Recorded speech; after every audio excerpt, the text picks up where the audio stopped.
Banjarbaru menjadi salah satu dari 3 kota di Kalsel yang harus menjalani perpanjangan pemberlakuan pembatasan kegiatan masyarakat atau PPKM level 4 hingga 20 September nanti.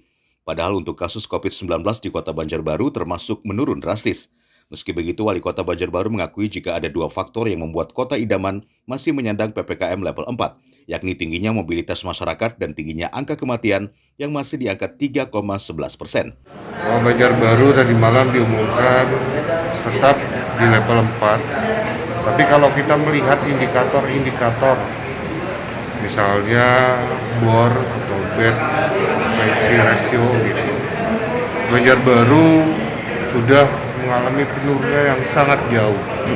Sangat jauh. Hari ini tingkat keterisian sekitar 35%. Sudah jauh. Terus kalau kita melihat juga angka kasus aktif di kota Banjarbaru yang mana mungkin kawan-kawan juga tahu semua, kita sudah di angka 1.500-an waktu itu pada saat puncak.